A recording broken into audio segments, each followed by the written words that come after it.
Hello, everyone, and welcome to another episode of the Crypto Entrepreneurs Podcast with your host, Charles. Enjoy.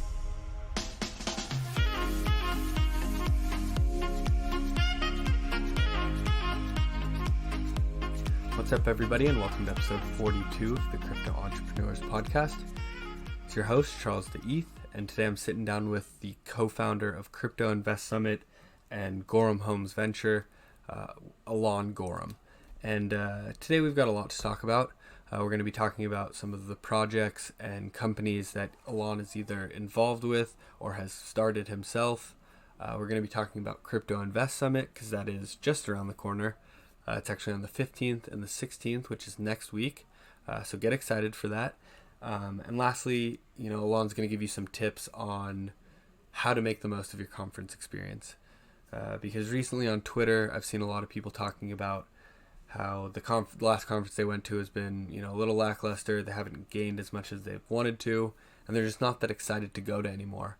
So there's a lot of things you can do to really make the most of it, and we've got the co-founder of Crypto Invest Summit here to give you those tips. So without further ado, let's get into it. So before we really jump into things, can you just give us a little bit of background on yourself and what you were doing before you found cryptocurrencies? Yeah, so I'm a techie pretty much my whole life. I grew up in a house where we were super lucky in that we got a computer when I was we got like a real computer, quote unquote real computer, when I was probably in like junior high age. Actually, I know exactly. I was going into sixth grade. It was the summer before sixth grade because we moved houses. And my older brother was a techie and logging into like BBSs and things like that. And so I learned a lot about that world very, very early, even though I grew up in a house where like we had a family business that rebuilt auto parts. So like not technical in that way at all. But we learned how to use the internet to help sell more auto parts or to do the things we wanted to do. Like just today, I joked on Twitter about running a script to send AOL the request to get the free floppy disk for like the free trial of AOL. And we had boxes and boxes and boxes of those floppy disks because they were free disks versus going to the store and buying disks. So like we were doing shit like that from a very, very young age.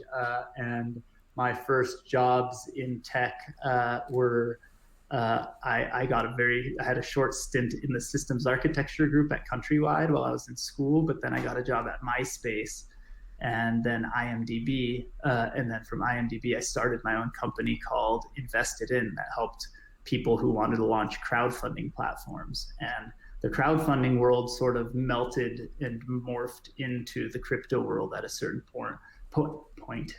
So when that happened, our conference that was called Crowd Invest Summit at the time became Crypto Invest Summit. And there's all sorts of stories and cool things in between, like 2012 or so, one of our first clients was Adam Draper, who runs Boost, and we launched something for him called Boost Funder. Very quickly we realized like he wanted to do what wasn't really technically legal yet on the internet in terms of fundraising, and he ended up shifting focus to doing Boost as an accelerator, and a lot of his original first companies were crypto companies. So we got to learn from like an insider's perspective and meet a lot of those cool entrepreneurs and people building crypto companies and learned about it. And for a short period of time, we actually experimented and tried to see if we could use crypto for micropayments on crowdfunding sites. And so to learn about it, we actually did a team building exercise where we built a mining rig in our office. This was like early 2013. We didn't have enough processing power even back then to get enough Bitcoin to feel like we were doing a cool thing. So we ended up mining Litecoin, and we mined some Litecoin. And then a few weeks later, our landlord shut us down because we were using up so much electricity in this makeshift mining rig that we put together, that he got really mad at us. And we, I think, took like our electricity bill for that month for the whole building, which he made us pay, it was more expensive than our rent for our office that month, which was pretty wild. But we unfortunately didn't play with any crypto after that because it was just not ready yet for consumers and any of our clients and stuff like that. And I sort of got back into it in probably 2016 or so, and then we turned CIS into what it is today, and now our focus is finding the coolest crypto entrepreneurs in the world and trying to be on the same team as them. I really support that last part, just because this whole show is about bringing entrepreneurs on, them telling their stories. So, there might be something we can do together. I can send you some guys, some of the past people I've had on, any previous people. That would be awesome. Yeah, I thought, when we first scheduled this, I thought it was going to be a podcast all about talking trash on Twitter. I'm a little disappointed, but I'm super stoked. I actually have some guys coming on tonight, part of the quote-unquote Vile gang. I don't know if you know any of those guys, but we'll be talking more trash into this one. This one's pretty serious just because, you have Crypto Invest Summit coming up next week. It's the 15th and the 16th. So I really wanted to come on and have you talk about that. But so you're a tech guy. You've been a tech guy since you were in 6th grade, you said, going into 6th grade. And that's a little bit different for me. I've always been a finance guy, and that's kind of how I found crypto. It's either finance or tech, and those are the stories that I always hear. And your story, it's amazing. You started with, you worked at Myspace, you moved on to IMDB, you then started your own company that had to do with crowdfunding, and then the crowdfunding scene kind of became the crypto crowdfunding scene, if I was hearing that correctly. And then that company you had, Crowd Invest Summit, turned into what you guys have today, which is Crypto Invest Summit.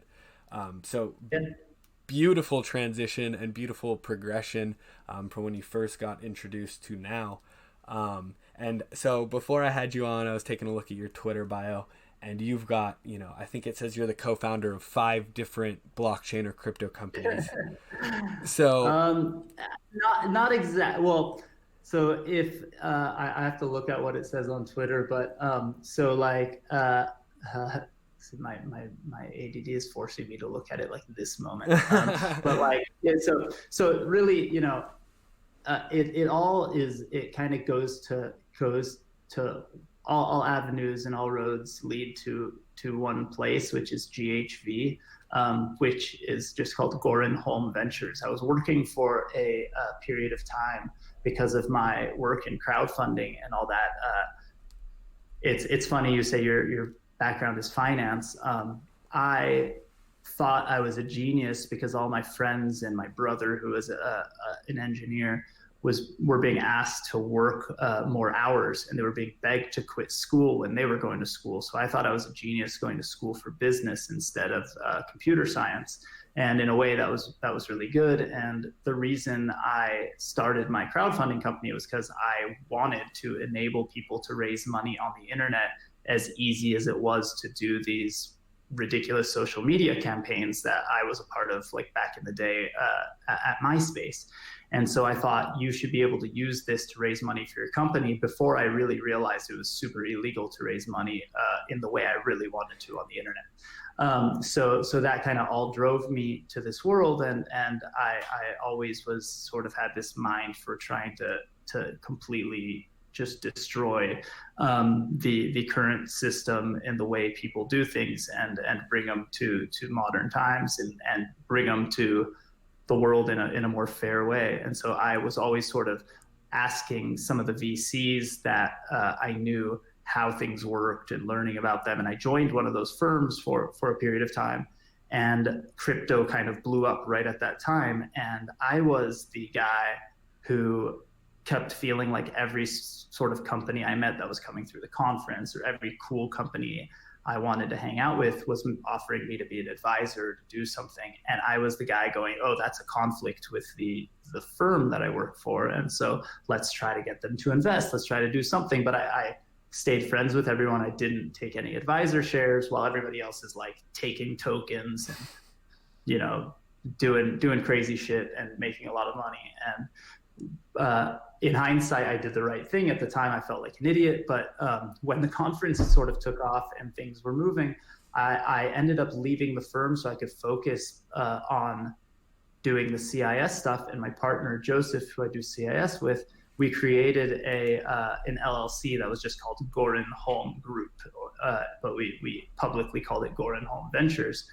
And we're just like, when we work with a cool company that we really like, we'll try to get advisor shares or make some small investment and do something like that into this company. And what ended up happening is we realized everything we were doing sort of was all leading to one place, and it was all leading to this one company. And so we sort of used the access we got with the conference and this opportunity to hang out with cool people like you to meet new awesome entrepreneurs and try and bet on them. And so we haven't had much cash to invest because putting on conferences, at least in the style that we do it, is not a profitable endeavor. But we've been able to use that as this cool platform for all of our portfolio companies. And we've now have over 10 portfolio companies, and we've built a very cool thing. And we have some cool announcements in the works that's sort of taking it to the next level also. But the idea is that all these things are really one thing. They're really just this one, leading everything. So if I look at my Twitter account and it says Goren Holm, that Security Token Summit, Crypto Invest Summit, that's all sort of our day-to-day. Goren Holm produces those events. This thing that I have on there called 805 Startups is really run by my friend Gary now, my childhood friend. I live north of LA in this area called Ventura County. That's technically the 805 area code. And there just were no startup and tech events in the 805 a few years ago. There were some, very few. And so we just created this networking group of nerds that would meet for lunch there and create an excuse to work from home. And we do cool events up here. Just like, the type of stuff that happens every single night times 2 or 3 in LA or New York. But when you're an hour north of a city, it doesn't happen as often. And so we just figured let's do it from here, and it turned into a cool group. But I don't do that day to day at all anymore. And then Onera, that company is the first company that we sort of incubated through Goren Holm. Ami Ben David is the full-time CEO of that company, and Joseph and I kind of fulfilled the CMO role and marketing role for it. It's an infrastructure for digital securities, and it's a blockchain built on Hyperledger, but it's the first public one as far as we know that's been launched, and it's just for digital securities. So it's sort of the opposite end of the spectrum from the DeFi stuff we really are obsessed with and came to this industry for. But it's a cool thing, in my opinion, because it's using technology to streamline and make the almost unusable regulations around the world for raising money online actually usable. So it's like DeFi completely circumvents them. This makes it so that they're not as relevant.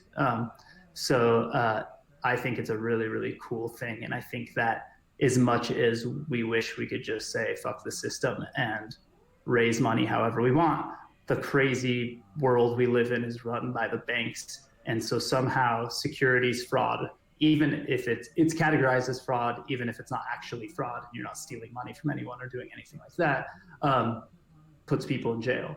So I don't want my good friends who decide to post about their startup raising money on the internet but didn't file the right forms to go to jail. I want them to have a system they can do that in and still be able to live freely in this country, even if I don't agree with the rules. So I love Onera for that. And it creates crazy cool opportunities in the long term to actually create like new jurisdictions or to choose which jurisdiction you want to participate in. It gets really nerdy and really technical once you start diving in. And I know that it totally divides my hardcore crypto friends and myself sometimes, because like ideally you want something to work a certain way, but it doesn't. and it's and at least somebody like me with kids and a family and wanting to stay living in California, I have to not break the rules. I mean, I was going to ask you, kind of to give us a brief rundown of each of them, and you did that. But it really sounds like you have your hand in just so many different things. And this creation of Goren Home Ventures kind of sounds like the ideal way to go. And you've kind of just got everything under this giant umbrella. You talked about, Onera and how they do like infrastructure for digital securities. And you got into it a little bit there, but I didn't want to get, I don't want to get too deep into the details of it, just because there's so much other stuff that I do want to talk about on this episode. And then, so for anyone who's, listening to this, I'm kind of going through his bio. He's got Goren Home, Onera, Crypto Invest Summit, SEC Token Summit, and 805 Startups. And so with Onera, like I said, it was that infrastructure for digital securities. The two summits, these are conferences that we can go to, and we're actually going to talk about Crypto Invest Summit a little bit more in just a minute. And then lastly, you have 805 Startups, and you talked about how, LA is this kind of hub, and just outside the city, Ventura, it's, an hour or so north. There's not much going on there. So it was kind of events for the 805 in which everyone can kind of, in that area, can meet up, and they don't have to be driving all the way down to LA. So I really appreciate you just walking us through kind of each one of those things. And again, it sounds like you've got so much going on. But I do want to talk a little bit more about Crypto Invest Summit. And so I've got a few questions for you. So can you just talk to us about why you created the event, who it's for, some of the speakers that are going to be there, and why you think my audience and people in, LA, the greater LA area, should attend the conference? Yeah, so it was actually kind of simple. Like I told you before, it started because the crowdfunding world, but it's so similar in the crypto world, and I think it's just the way it is in new industries in general. Joseph and I knew each other in the crowdfunding world, but didn't work together. But we'd hang out at like multiple conferences a year. And one of the times we were hanging out at a conference in Vegas. And what's funny is I'm thinking back, and like some of our friends from the crypto world were there too, but the crypto world wasn't what it is today yet, and they weren't participating at all in it yet. But we're sitting there having a drink at a bar at a hotel in Vegas, talking about what a waste of time the conference was, because it was us hanging out with all the different service providers in the industry, and there wasn't one investor there, and there wasn't one company who was using crowdfunding to raise money there. So we were joking like none of our customers would actually have any incentive to be there. And so what's the point of us being there? And he lived in Santa Monica. I live in Southern California also. We're like, we could literally hang out and have a beer anytime, but it takes us being in freaking Orlando, Florida at some conference, or in Vegas at some conference to do it. And so we decided, you know what? Let's just create a conference in LA that's catered towards the companies actually raising money and the investors who want to see those companies. And we set the first conference up in just a few months, and it was about 5 times bigger than the biggest crowdfunding conference there ever was until that point. And the reason was, like, people actually had a reason to go now that were interested in crowdfunding, and also because of LA having a very cool, and Southern California having a very cool startup scene who wanted to learn about this, and people who wanted to learn about creating companies to crowdfund with, or to invest in crowdfunding. So when the crypto world kind of started taking off, we realized a very similar thing. One, there was no crypto conference in LA that was more than like a meetup group, and then there wasn't one focused on companies who were actually like raising money in the space and doing things like that. And the sort of agenda has evolved over the years to add a lot more about building on the various blockchains, to add a lot more about like the enterprise blockchain space, to add a lot more about security tokens and things like that. But in general, if you look at the content, especially on the main stage, it's a lot about investing in different types of companies, investing in Bitcoin, investing in crypto. And it's actually probably less about investing in crypto and Bitcoin and more about investing in the companies building on it. And that's partly because selfish reasons we want to invest in the companies building in the space, and partly because that's the focus of our conference from the beginning.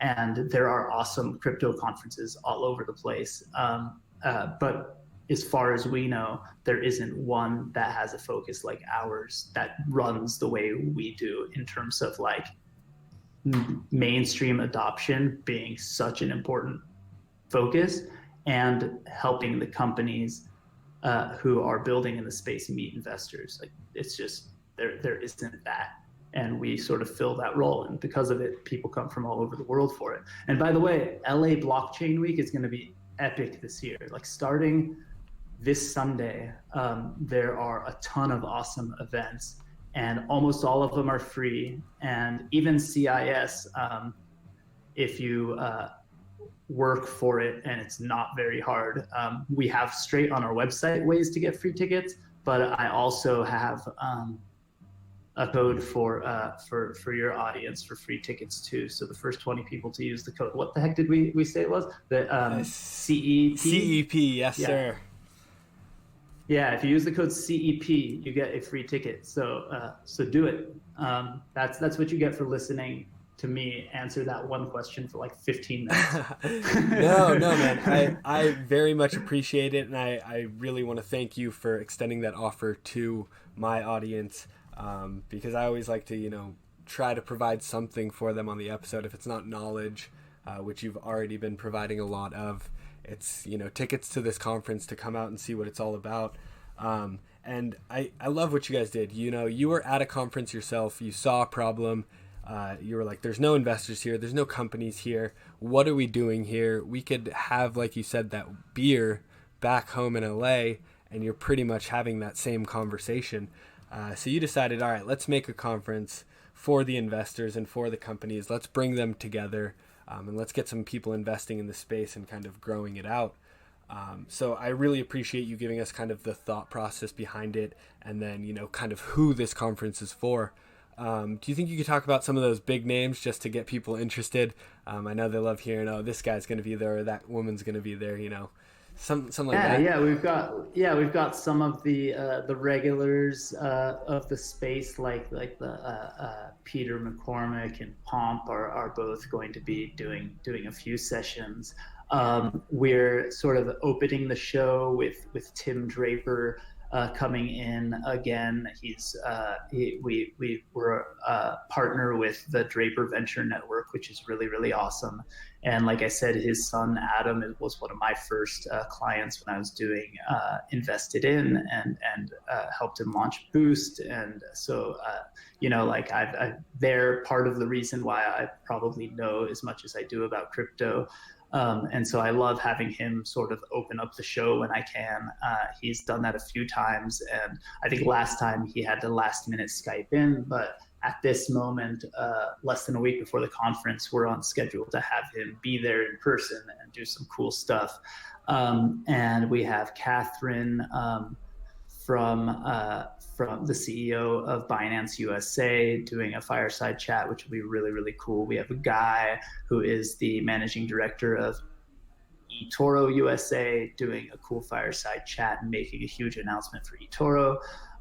We have, I think, what was the exact number? I sent a funny thing out last night, but like 30 something investors on the main stage at CIS speaking, and over 700, I think, or 800 as of yesterday, people who, when they registered, they said they're investors. That you have to take that one with a grain of salt because it's like self-declared, but that's just insanely valuable for anybody who comes, and it's a cool thing to know and do, especially if you're an entrepreneur. Can't talk today, an entrepreneur. So but yeah, if you check out the speaker page on the website, there's a lot more I'm sure I'm forgetting. And it also depends on like what you're doing. So like, I didn't really put as much stock on like the few politicians that are participating, but like the state, I'm so bad, I forgot his title. It's like the California State Assembly member, Ian Calderon. He is the majority leader for the state of California. He's going to be on one of the panels talking about regulation and stuff, which is pretty epic. And we have a couple other politicians participating. We have the head of blockchain for IBM, for Microsoft, for Oracle, somebody from Google. So like all these super large companies, but then there's just really awesome crypto entrepreneurs participating also, like David Blesnak from Total, who's building some really cool shit. And then, like Alex Mashinsky from Celsius, and it's just going to be really, really cool. So those are some names off the top of my head, but yeah, check out the speaker page, and depending on your angle and what you're looking at, there's probably some cool speakers that you'll want to corner. Yeah, man. I mean, those are just some massive names. You start off with Peter and Pomp. Those are, two of the most well-known guys, at least on crypto Twitter. They're everywhere. They're killing it. They're kind of an inspiration to me because I've got my tiny podcast and they've got their big booming podcast and then everything else they do. And you talked about Tim Draper, of course, a very well-known name. I believe you mentioned Catherine. I think it's Olin. What is it? Cooley. There we go. Not even close with mine. But yeah, I keep wanting to figure out how you pronounce her last name too. That's why I remembered. There we go. Yeah, she's CEO. I'll ask her. There we go. When we're there, we can ask her. But yeah, she's CEO of Binance US. They're starting to blow up. You said you had someone from eToro who's going to be there with a big announcement. I think I know a couple of those announcements. So if we're on the same page, they've got some huge stuff going on. And then you talked about, you've got politicians and then these guys from these huge companies that we've all heard of. You've got Oracle, Microsoft, Google, the head of their blockchain department. So you've got pretty much everyone from, every aspect of the blockchain crypto industry that's going to be here. So I really appreciate you kind of just walking us through those names. And of course, there's so many more that we didn't mention. You can check them out on the speakers page. But I'm amped. I'm very much looking forward to being there. And the fact that you're giving away, 20 extra tickets to my audience is unbelievable to me. So to anyone who's listening to this, if you're in Southern California, you cannot miss this conference. Like I said, we're going to have a link in the description where you can grab those tickets. And again, thank you for that. So you are working on a lot of stuff and you've got some really big things going on now. And I'm sure you've got some big things in the pipeline. So can you just talk to us about what you're most excited for in the next 12 months or so? Yeah. So I'm excited to sleep after the event. That is fair. But but I'm lying to myself if I say that I will, because I joked with Joseph the other day that I said something like how come all of our goals don't end at the goal? Like every goal we have is the beginning of something that's harder than the thing it takes to get to that goal.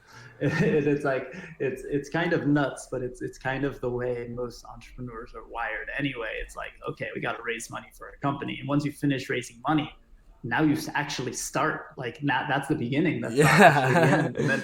And then there, and then you keep going, right? So So for me, the things I'm looking forward to are sort of the next evolution of GHV and what we're building and what we're doing. We're hoping to make a really big announcement on stage at CIS, but if it doesn't happen on stage, soon after the event, we'll be making some big announcements around that. I'm really excited to see some of our portfolio companies kind of level up. I know that like Total and Lunar Crush and Onera are all doing really epic things for Talo, pretty much all of them. So it's really cool because now we kind of get to live vicariously through them, and as we try and help and amplify everything we do. So all of those things, and I think for the whole industry in general, we're getting to some maturities that I think are really cool and important. Like all of this arguing about Libra and all of the sort of bullshit pandering politician stuff that's going on in that world is only legitimizing Bitcoin and crypto more. It's every time, Brad Sherman, who's actually local to me, says some stupid ass thing about how Bitcoin's only used by money launderers, and then completely disregards actual facts that FinCEN put out. Just literally amplifies the importance of this whole industry, and he's basically showing the world the use cases. And I think that we really are at a point where things are going to get really interesting, even if we don't get to this decentralized idealistic future we really want, in the short term. All of these enterprise level things, all of these security token type of situations that are becoming more and more legitimate are like gateway drugs for the general masses to participate in this space. I'm like a punk rocker growing up, and when Green Day isn't a great example because they sort of evolved over time. I was in high school probably, or fresh out of high school when Blink 182 became popular, and all the cool kids club of punk rock, just it's almost exactly the same as the shit that goes down on crypto Twitter and people talking shit about all this stuff, would just make fun of everyone who would like these bands, right? They'd be like, oh, they're mainstream. That's bullshit. That's not real punk. That's not real this. That guy is a millionaire. He's not really a real punk rocker. Whatever the bullshit thing they were arguing about was, everyone would talk trash about it. But then a few years went by, that fly-by-night company or a band or whatever would kind of go away, or that one-hit wonder would go away. And a certain percentage of the people that got sucked in to that whole genre of music because of that company learned about the real stuff, learned the fundamentals, right? You come in because some idiot texts you that Bitcoin Cash is faster than Bitcoin and you should check it out, and look at this all-time high, and all these people get sucked into something they have no idea about, and then most of those people leave when the price goes down, or never participate, but they heard about it. But a certain percentage comes in, actually learns about it, actually participates, and it brings a whole new life into an industry. And each one of those cycles just grows the base and grows the base and grows the base. And I think we're at a spot, you'll see at the conference, a year ago, last October, it probably was a bigger conference when we had Wozniak up on stage, and the attendance numbers, at least at the moment, things change a lot in the last week, but at the moment, it'll be a little bit smaller of a conference attendance wise. But I will bet that the quality will be 10x what it was at that point. And the companies in the room, and the investors in the room, the people in the room know so much more, and really are building and doing cool things in the space. So you see that stuff, and it's just apparent that we're gonna hit that that hockey stick, or that inflection point where people start to use it and understand it more and more and more. The questions, I don't know about you, but I would get a text from a friend of the family, or from my best friend's wife saying like again, going back to that funny example, like, I heard Bitcoin Cash is faster than Bitcoin and it's cheaper. Should I buy some? And you're thinking in your head, like, I don't want you to spend almost any money, even if it was straight up on Bitcoin, because you don't know what this is. And I have no idea if this is expendable money or if you're like mortgaging your house to do this. And so I would have to hop on the phone and talk to people about it. But like, you would get those really basic, sometimes stupid questions from friends and family before. And I think now the questions and the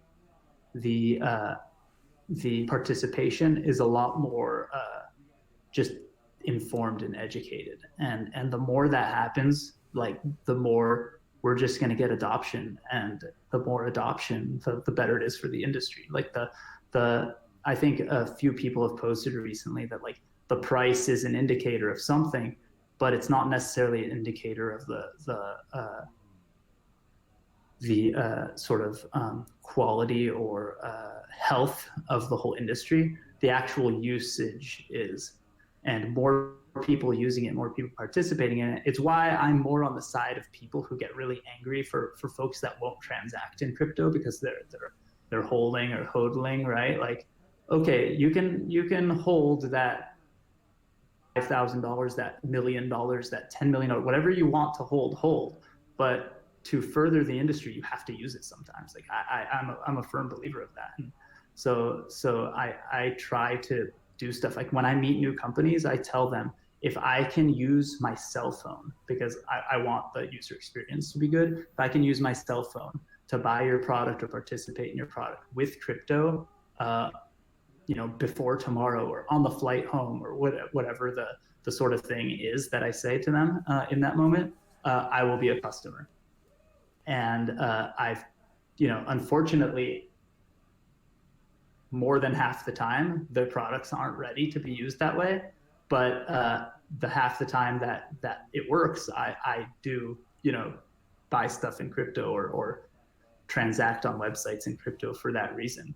And then when it doesn't work, I explain to people why it didn't work and ask them if there's a way to make it happen and try to kind of push them to do it. Because like, if we're being real and being honest, like most products we buy and use now are straight from our phones.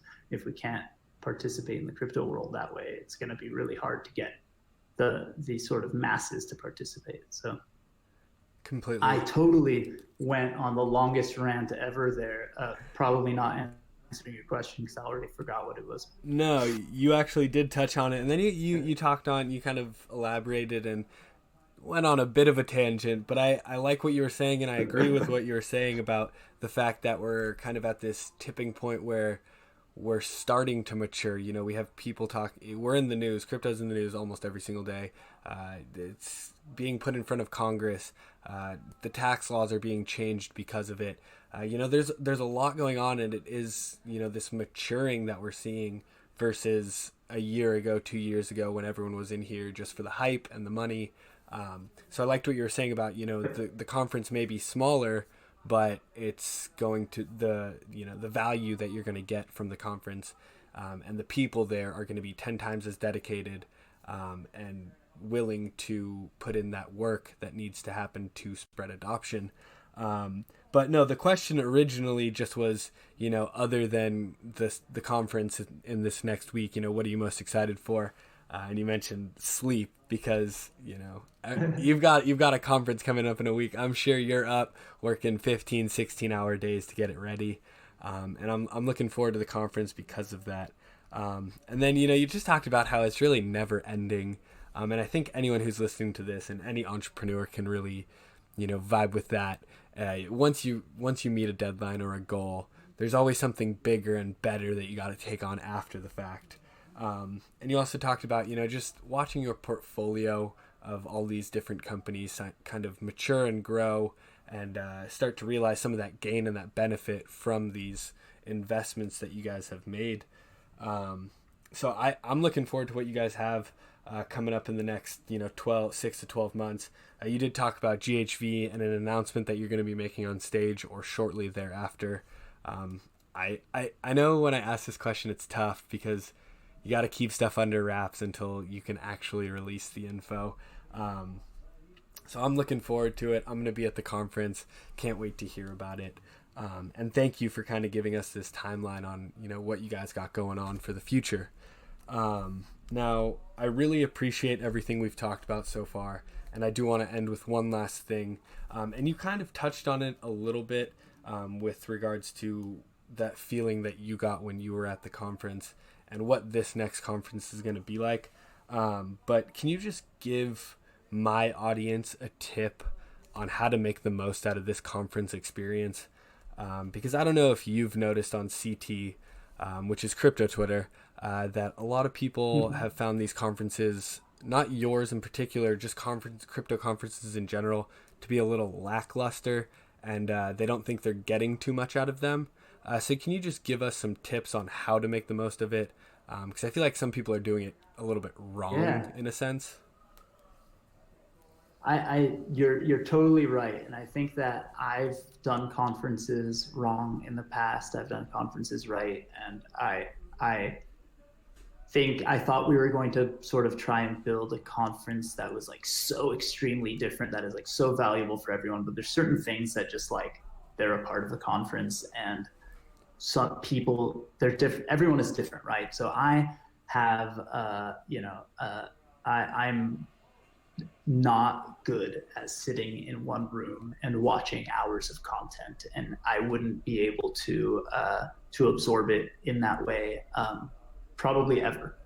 But there's certain categories of talks and things that do work for me. But then there's other people who literally, for them, the experience of a conference is to be in that room and to just stare at the stage for 12 hours and just suck in all the content, and it works for them, and that's awesome. We try to make it work for both ends of that spectrum. So like we have a lot of different content on stage and different types of content. So like we try to do like live podcasts or live TV show tapings, which creates just like a unique dynamic. But what we also do is we don't really allow people to give the same talk that they give at every single conference at our conference. There's no sort of like, every conference, I would be a total goddamn liar if I said that like nobody paid to be on stage at the conference. Technically, nobody paid to be on stage at the conference, but there are sponsorship options for the conference where you get a booth, you get all the other stuff and all the marketing we do and all that,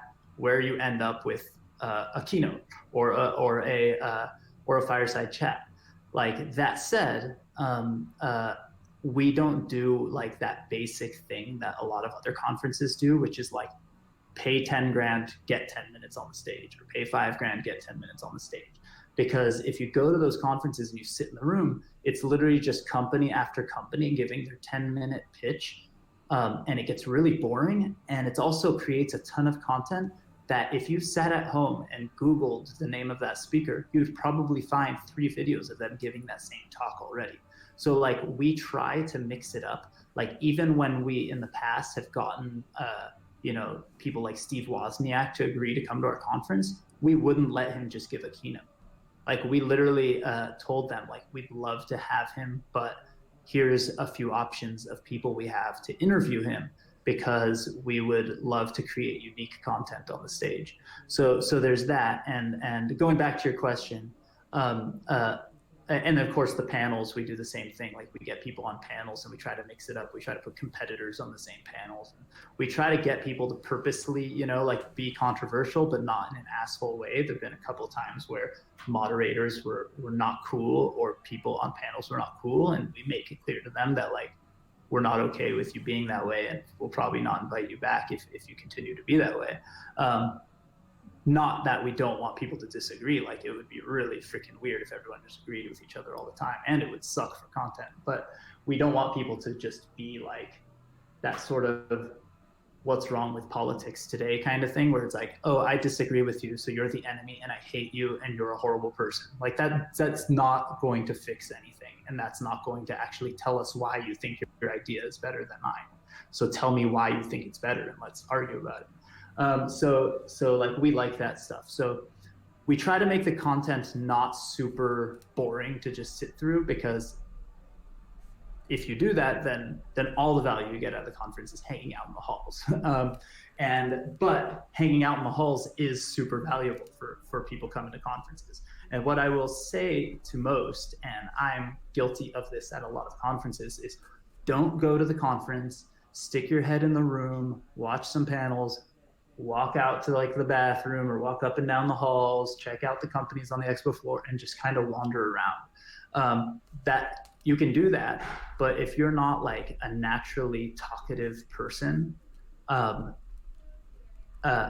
up to the booths and they'll start talking to you. Like, go start talking to people, and as you get more and more comfortable just talking to random people, the biggest value you'll get out of these conferences is meeting people. And sometimes it takes going to 2-3 conferences and seeing some of the same people at some of those before you get comfortable doing that kind of stuff. But like, there is like this awesome happy medium of looking at like the agenda and going like, okay, cool, I definitely want to be in that session and see what's going on. I definitely want to be in that place and see what's going on. I definitely want to walk the expo floor, and I want to hang out in the hallways. And if your job is to sell some product and just hang in the hallways and meet people and exchange business cards, you'll probably be good at that, right? But like, most of us aren't naturally that way.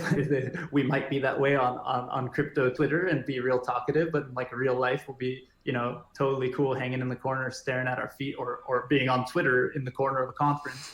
But like, what's really cool about what we do is we give so many community spaces and so much stuff. Like, you'll be able to you'll be able to walk around and see half of the crypto Twitter people with like their own booths recording like a podcast or like doing something like that. And you'll literally be able to see them in real life and say hi and talk to them.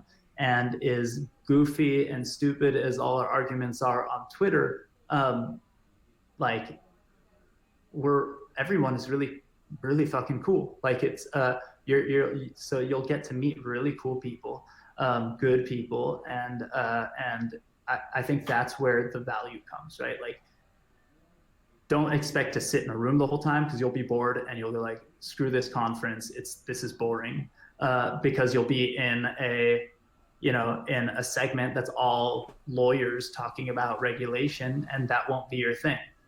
But there's a nerd sitting next to you that's obsessed with that part of the conference, and so during that part of the conference, you should be walking the expo floor, running into the people who are doing the things that you're into. So I would take advantage of kind of the fact that we have so many different things going on at once, and be good about talking to people. Be good about just introducing yourself to people. Everyone, okay, not everyone is there alone, but everyone is there to meet people. Like, nobody goes to a conference going like, I don't want to talk to anybody this whole time I come to the conference. Like, maybe if they do, they're sitting in the room watching the content anyway, and you'll never come across them. But like, we're all a bunch of freaking nerds, either from the finance world or for the tech world, or some blend in between, who are probably not the most social people. Nobody's going to be mad at you for walking up to them and going like, hi, I'm Charles. Like, what the hell do you do? Why are you here? And that's how you do it. And that, I don't know if there's anything more valuable, well, ever in the world, in any aspect of the world, other than people and relationships and community. But especially when you go to a conference, like, that's the whole point. You'll every piece of content on stage we will put on YouTube later for free for everyone to see. So you'll want to see it live. It's way more cool to see it live. It's way more fun to see it live. It's awesome to rush Pomp after he gets off stage and try to hang out with him. But like, you'll get the content afterwards. The people being in the room with, that's the thing that you don't get anywhere else unless you come to a conference. Like, we're super lucky nowadays. Like, we're on Twitter and we get all the information we want, all the news like to the second, and so it is straight up all about watching people in real life and then meeting them in real life and building relationships. So just chase people down, talk to them, be their friend. That's where the value is. And if you don't get value from a conference, but there was a ton of people there and there were a ton of good people there, you fucked up. It's not the conference that did a bad job. Like, yeah, I bet there's going to be things that I screw up on that you think is better at a different conference. which I will probably agree with you on. But if I got the right people to the conference, I did 99% of my job. And that's why I literally talk to all the other conference organizers. Some of them are real weird, where they try to act like everyone's competition and they don't treat each other nicely. But most of them are pretty awesome. Most of them are friends of ours, and we promote their events. We go to their events. We speak at their events. They come to ours. They speak at ours. They do things like that. And we're totally cool, because we're all in this brand new industry. And so you'll get, like I said, I'm rambling again, but the value of the conferences are the people, and take advantage of that. And don't be shy. That's my thing. That's where I've screwed up in the past. So I try to tell people that all the time. Yeah, it sounds like, you and I are a little bit similar. And I really like that you guys have this conference set up where, there's stuff for everybody to do. So you may be that person who just wants to sit in and listen to lectures all day. That's fine. You can do that. If you're not that type of person, there's these open areas, there's booths, you can go up and you can talk to people. But I really like what you were saying about, we're all kind of dorky people. We're all in this new industry. We're all excited for what's happening. And so when you get us all together in a room, maybe there is a little bit of awkwardness at first, but if you get out there and you talk to people, I can guarantee you that they're as excited as you are.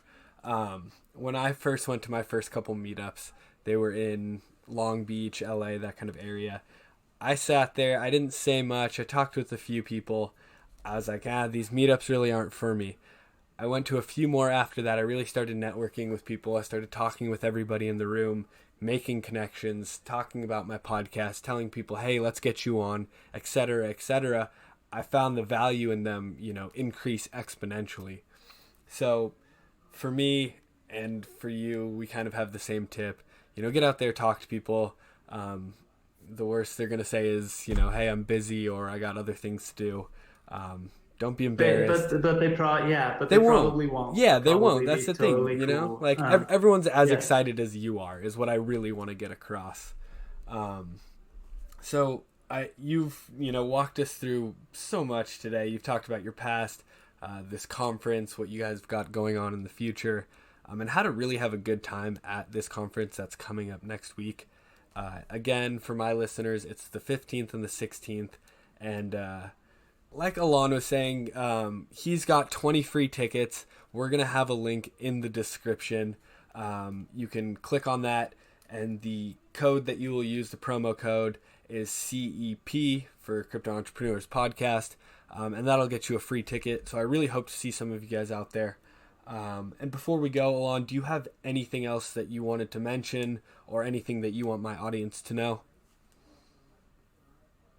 I want you guys to come out, have a good time, and if you don't make it, then check out all the cool content that comes out from it. Try to follow live on Twitter and all that stuff. But honestly, thank you guys all for listening this far, and thanks for supporting this podcast, because this is awesome, and I appreciate you giving me the time to ramble on, and I can't wait to see everyone next week. And if not, hit me up online if you have any questions. I may not respond till after the conference, though. Yeah, you're busy, but yeah, no, like you were saying, everything's going to be online after the fact if people can't make it.